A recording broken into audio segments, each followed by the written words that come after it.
I noticed your hair. It was so cool. Um, hey, so welcome back. This is episode 9 of the discussion. Um, Thank you for getting up to do this. I appreciate you. Yeah. What on earth is happening? Holy smoke. What on earth is happening? This is the most important body of work that someone can get focused on for the short amount of time that it takes to learn something so powerful. And I've said it before, oh, this is the best episode. I remember saying that with 5. This episode is so important. So, welcome back. Ryder, what was your biggest takeaway on episode 9? What on earth is happening? Got me thinking. I wanna start reading a little bit more. I like the essay that the guy wrote. I said, is that a lawnmower in the background? What? Is there a lawnmower in the background? I just heard a massive wave of like something. Oh, It's a fan. I'll have to mute a myself fan. when it Okay, comes okay. on. I It's like think a it's that like was. a dehumidifier thing. Yeah. The essay was good. I mean, I'd like to. Well, it got me wanting to read more, just to understand. Okay, how the. I think the biggest thing. I know it wasn't like necessarily the main topic, but when he said like, being able to construct or like use the language in such a profound way, that really that made me like just that little sentence made me think, I want to be able to expand and do that myself, because I always try not to use the same word or the same response in like twice, or say it like recently. Like if I'm having a conversation, try not to use the same words within a short time frame. But sometimes I think that's kind of too much, and it's just unnecessary and too extreme, versus knowing like the right moment to have an actual word that is relevant, and being able to base an opinion and base a thought and being able to share it that way, instead of just, okay, let's just using a bunch of different words that mean the same thing, I think is the way to put it. Yeah. Sounds like being intelligent and having a body of knowledge that's more than the typical um, letters and words. Yes, I think that would be wise and useful. And reading good quality books and Yeah, understanding understanding. what you're reading, and then being able to actually um, think with it is a valuable use of your energy and time. I would agree with that for sure. Was that was that specifically on like basically like sludge? So many just sit and have sludge put in their brains when they go home and sit, and Yes. they need to unplug from the left brain work day that's all left brain programming. So then they go home and they sit in front of the TV to veg out, and that's when they're just siphoning in sludge and cesspool of garbage. Yes, that's when you lose your own consciousness or your own opinion, and you just let someone else push it for you. 100%. Yep. Interesting. The You brought the up. trapped. Go ahead. I was going to say one thing that he brought up, how like, okay, how we're losing objective morality, and that's what's happening with the country, and that's why like the I guess the gender or the Constitution isn't as understood or isn't as respected. And I was thinking that just, well, this happened 10 years ago, because like again, this podcast was from 2015, and it's the But it's same as issue. relevant today. Yeah. Right. And Yeah. that's really just an unfortunate and just a bad thing, because it shows that even with people doing it for this long, like what actual action needs to be done. That's what makes me think like what actually has to be done, because people talking about it, people educating, clearly has not changed anything. Even though he's been doing this every single week for 10 years. Well, what did he say early on? He said, "Look, these the parasite class, the and then I like how he he talked about Star Wars, right? And he talked about how the Emperor was basically manipulating it. They are doing it 24/7, and they've been doing it for a very long time. This is not something they just thought about. They have literally planned this out, and they are 100 years out on their planning. So the things that we're seeing today, last week, September 10th, was planned out over 2-3 decades ago. And they are telling that vision through the medium of movies, and they use it through Hollywood because that's what they know. They know the Hermetic principles, they know the natural law, and they're manipulating it. And the sad thing is it's sooner or later going to implode. That's what's happening. But we'll be tortured, and we will be truly miserable if I mean, there's no other way around it. Chaos is not healthy. Fear is not good, right? It's the antithesis. So that's an important thing to understand. That is why it's so important to be vigilant with your own energy, your own attention, and even that we're doing this, I think this is a valuable use of our time, even if one can experience something and be able to know, oh, I'm not alone, and what's happening does not make sense, and this chaos, this is not truth. This is not what truth is, and we're experiencing all this chaos because there are so many lies, and objective truth can be known. Objective morality is right. What I know in my heart is true. And the misery that one feels is because they're disconnected from that. So I think that's what I would say on that piece. That's good. No, it's definitely worth it. But I mean, is the agenda of the people against this, is it to finally free it, or is it just to continue to just talk and share it, but never do anything? Because the agenda of what people? Well, I mean, what is the final step of educating people and putting light on it? Because what's supposed to happen? Are we supposed to continue living just like this? Okay, so this is let's unpack this just a little bit. Because I guess the final goal. If you don't know something, if you do not know something, are you impacted by it?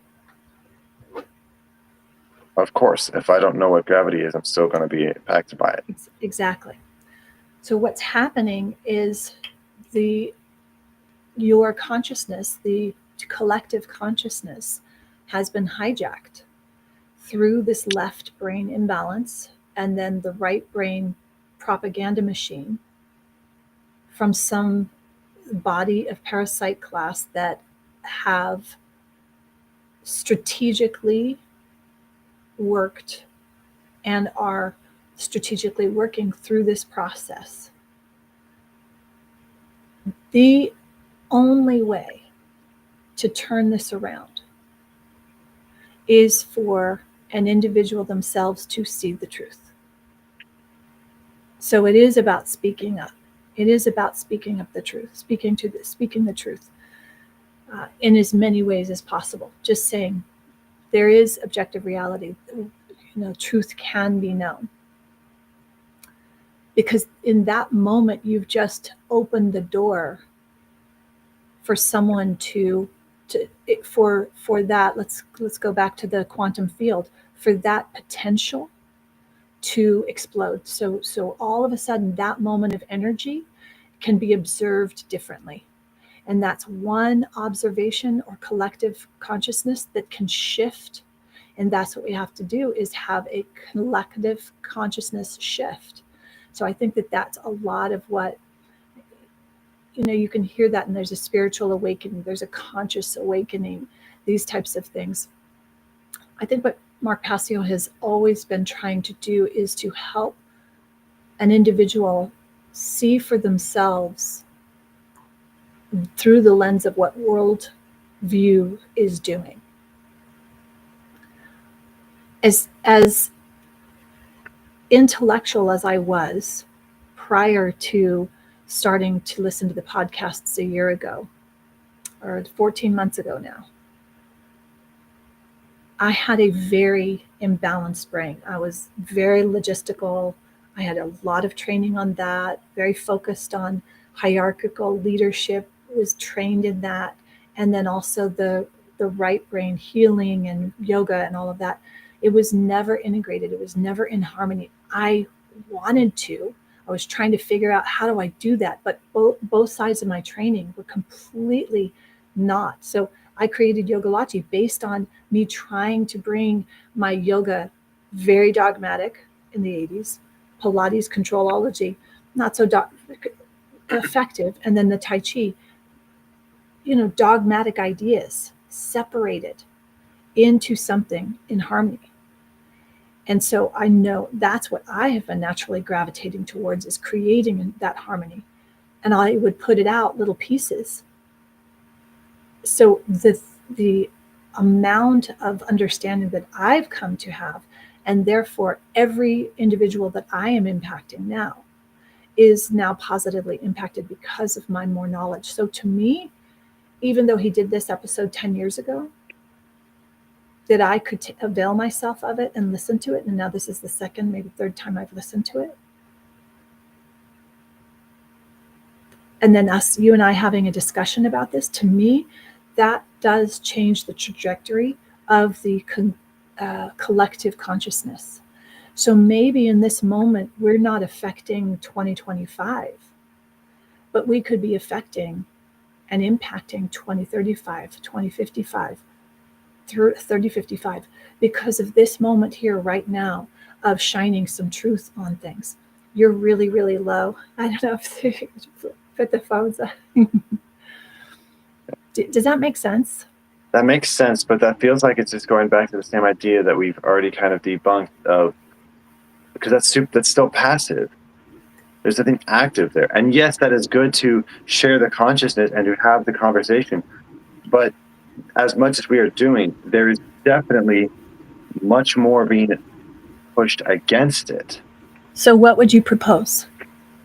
I can't propose anything. I want to know what the idea is, because it's too easy to just say, oh, just go and find all the bad people and just kill them or put them in jail. You can't do that. That's an extreme on that. Exactly. But that's also the game. That's also the game. So exactly. One of the things is like, do you remember watching The Gods Must Be Crazy? Did you ever never watch watched that movie. Oh my gosh. Okay, everyone, your homework assignment is to watch The Gods Must Be Crazy 1 and 2. And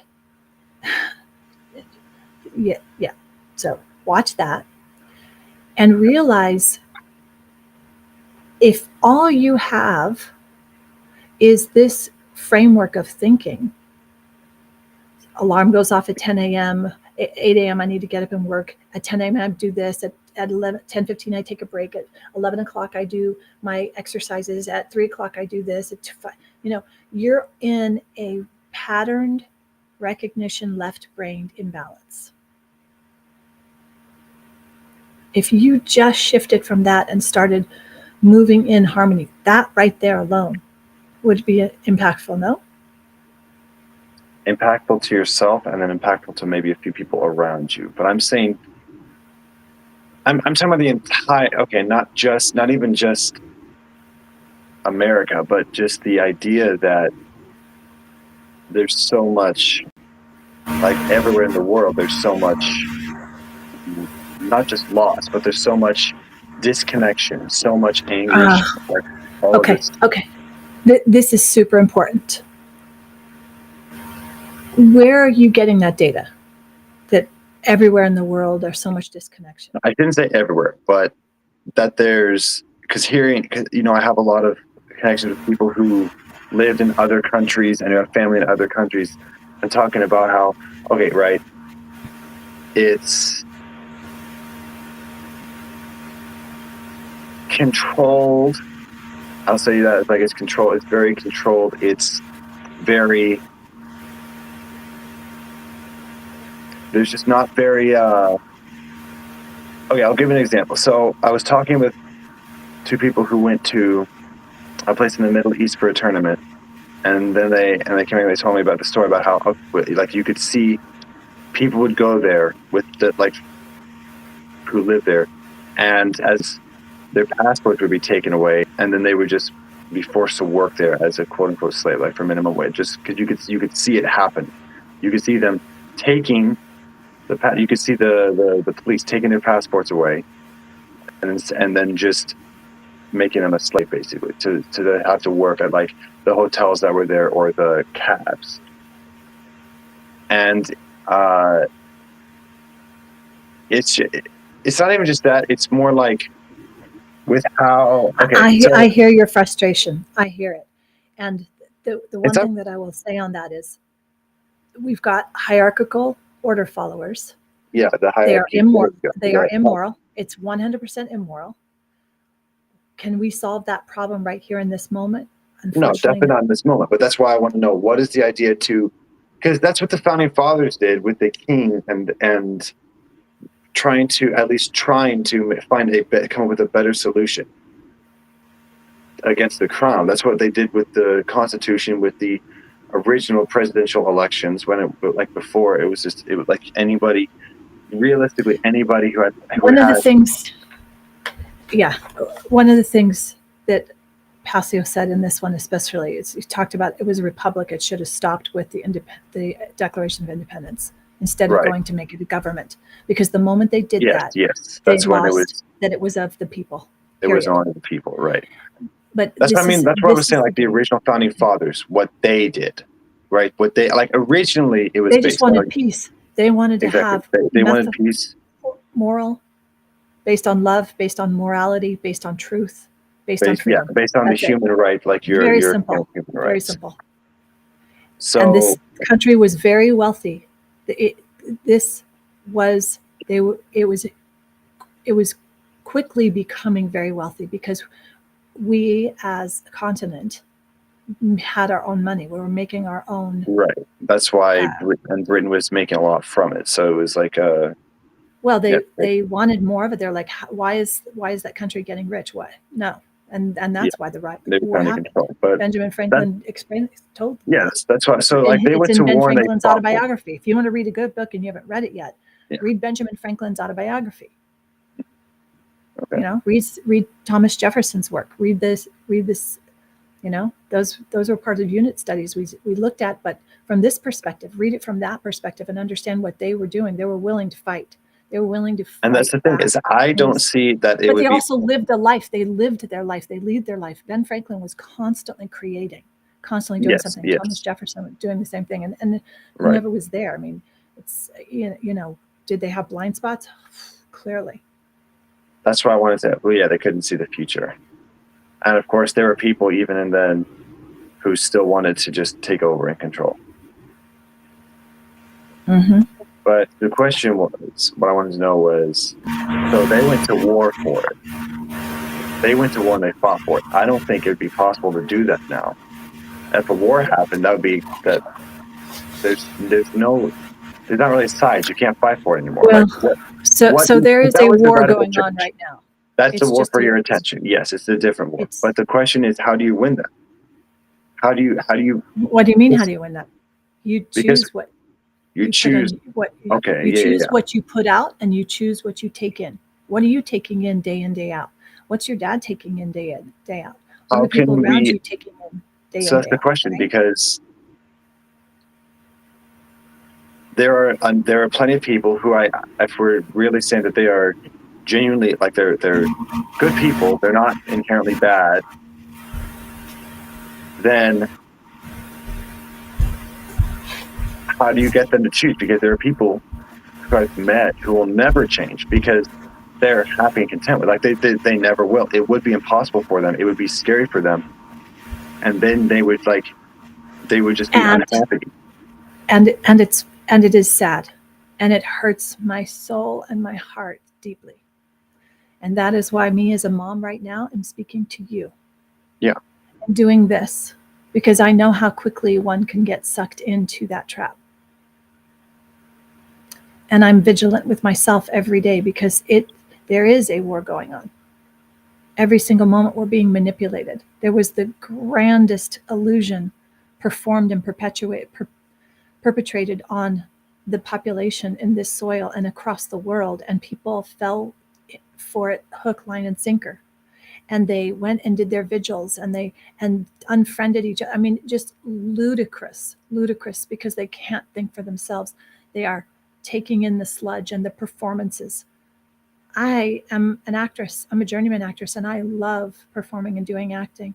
And I'm doing what I love with my acting friends and performing. And I also know that there are massive performances going on. And unfortunately, folks are taking that in as truth, and it's not, and it's leading to more chaos. Okay. So you have to choose who you will be around with. What are you going to feed your body, feed your mind, feed your heart, feed your soul? It was my responsibility as your mom when you were growing up to do the best I could. And thank goodness I had at least a little bit of a sense that I made certain choices that I don't need to regret right now. Right? My choice to homeschool you and to read Dumbing Us Down and to home birth you and to, get off the assembly line of the typical mainstream puppet master assembly line and just be an order follower and follow whatever they say is like, no. I am grateful in every cell of my body that I had the wherewithal to do that. But in this moment right now, it's deeply sad because I'm surrounded by much of that order following. Just what's the latest thing that's going on social media. And at the same time, I really work to connect with those eye to eye, heart to heart. So that is what I would suggest that you do. And I would suggest that anyone you spend the majority of your time with, that you, if they're on their phone and they're constantly on their phone getting input, I would question that. Look at, maybe just look at their eyes, just see them. See yourself, know yourself, breathe into that space, right?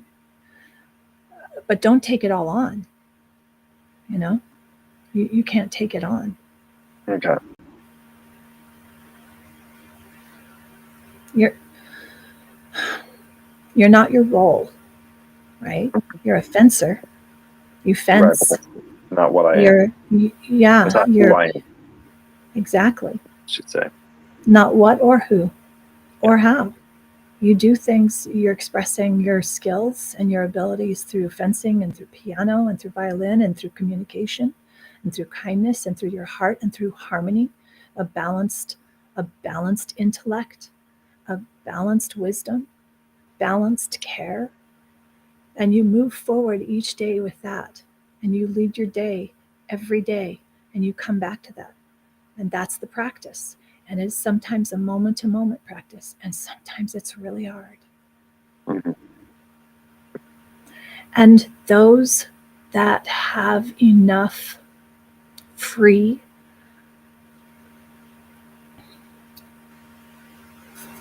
thinking, free spirit, Free consciousness. We'll see it, we'll know it, we'll feel it, and we'll seek that out.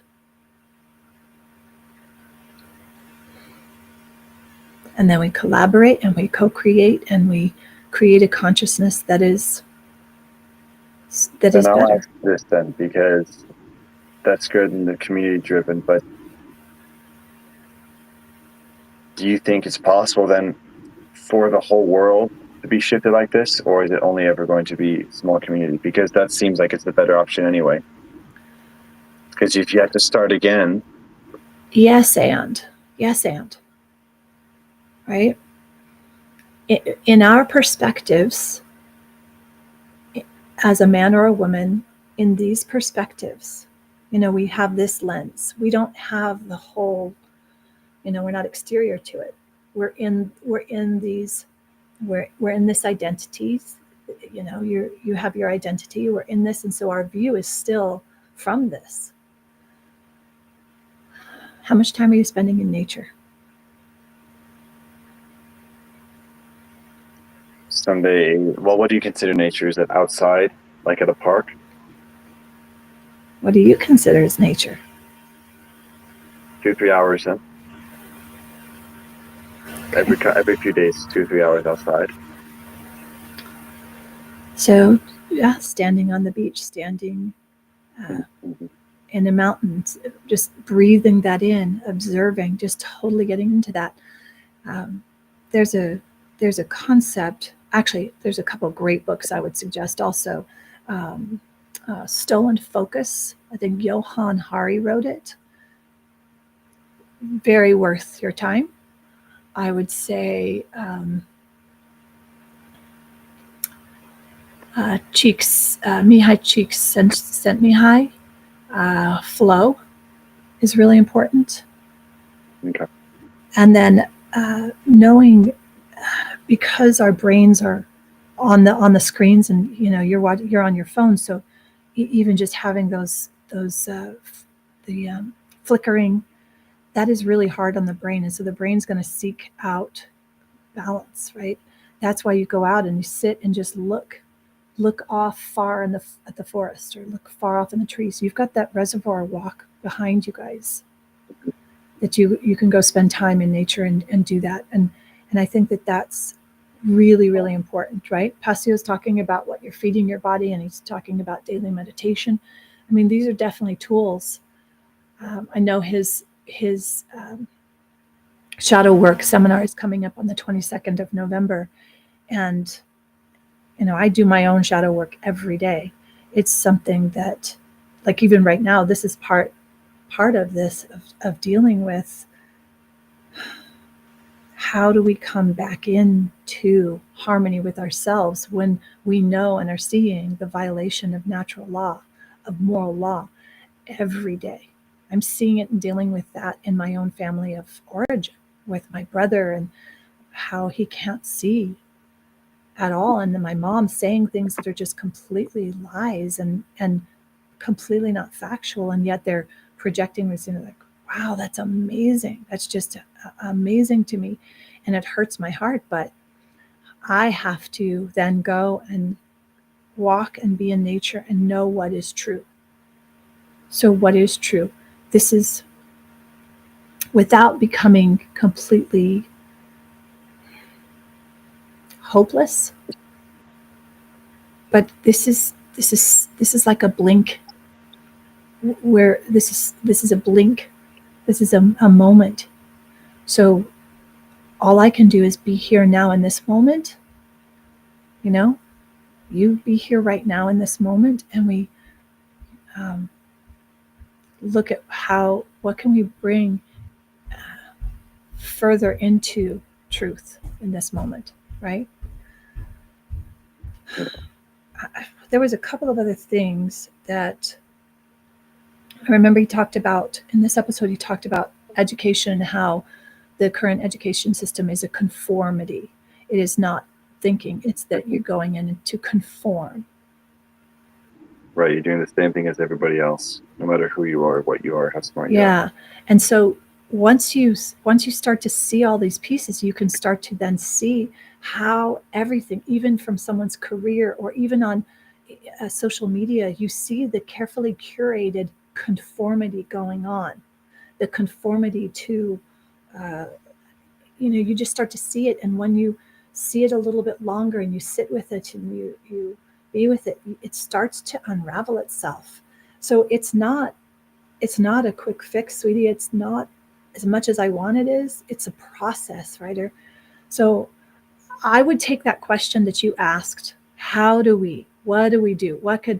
I would take that question into a sit and really meditate on it. Just really let everything go, and then just come into what's ask the question in a way, and then just put that question out there into the ethers, into divine consciousness. Ask that question. Don't go search it on social or whatever, because that's all curated conformity. Tap into your intuition. That is the practice of your balancing your right brain. And when you're in harmony, your intuition is there for you. And then you are able to differentiate between falsities and what is fundamental truth. Not delusion and not fantasy either. So that's what I would suggest. And I'd be really curious as to what arises, what comes up for you, and then let's talk about it. I'd be really curious. I'm going to take that to heed as well. Like, what is it I can do instead of me, and small steps. Small steps. I like radical transformation, but what I've realized is that the small steps are what are going to get us there. So it's this consistent, you and I meeting and having this discussion and sharing with whomever is willing to or wants to avail themselves of it, and then encouraging for those to get what on earth is happening. Go and listen to and read the transcripts that Dennis provides on episode number 9. That to me, that's value right now for me to have stated that. And if someone could take that action, good. Yeah. Right? Okay. And you said it last week that you would watch when there were moments where you could say, no, I was wrong. When you can do that, you've removed the lock on that left brain entrapment. Right? Because the left brain is not going to allow for anything to be wrong. That's the ego control. When you can say, wow, I was wrong. I don't have all the answers. And that's, we work on that every day. I'm saying that right now with how I'm dealing with the situation with my brothers and my mom and the Florida property. And I'm just like, okay, I was wrong. My belief that I could help, my belief that Mom said she wanted her property to be put into a trust, and James believes it's not. It's like, well, I was wrong to try and do something to help that.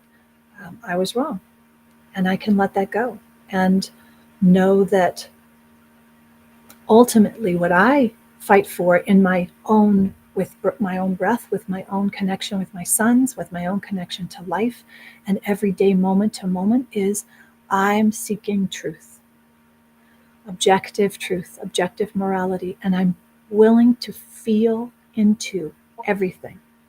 So I'd say that's probably going to be useful for you as well. And it's a practice, right? I have a lot more years than you do. Okay.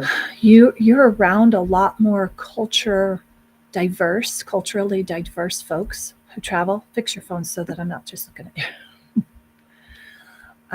So, yeah, I would say, stay the observer from a place of wholeness and harmony. There's nothing you have to fix. It's really just, keep your fundamentals in. Nourish yourself with good, whole food, real food, organic, regenerative, farmed, clean food.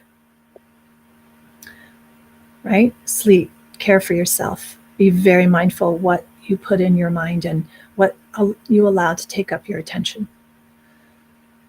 Yeah. And then move from that space. Okay.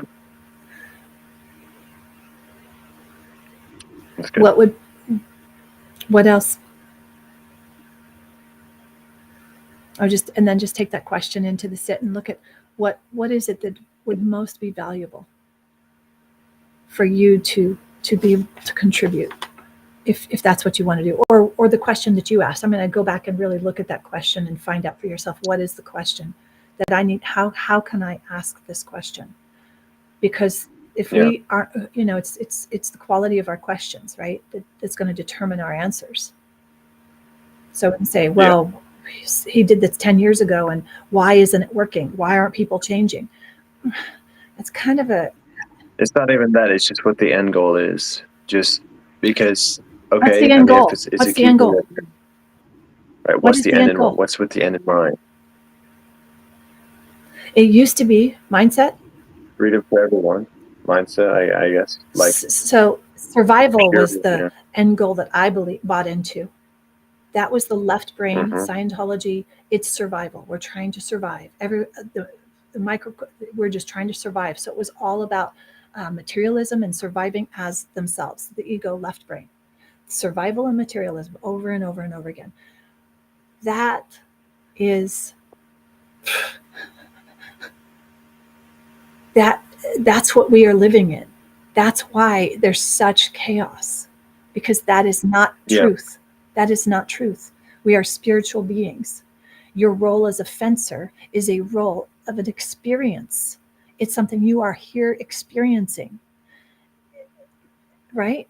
My choice to be a mom. Yeah. I'm experiencing being a mom. It does not define me. This jacket doesn't define me. These headphones don't define me. My laptop doesn't define me. My bank account doesn't define me. My mother does not define me. I, as your mother, do not define you. Mhm. So that's, yeah. Then and then I would definitely time block, all off, silence, meditation, take it into that divine connection, and the kingdom is within. Mm.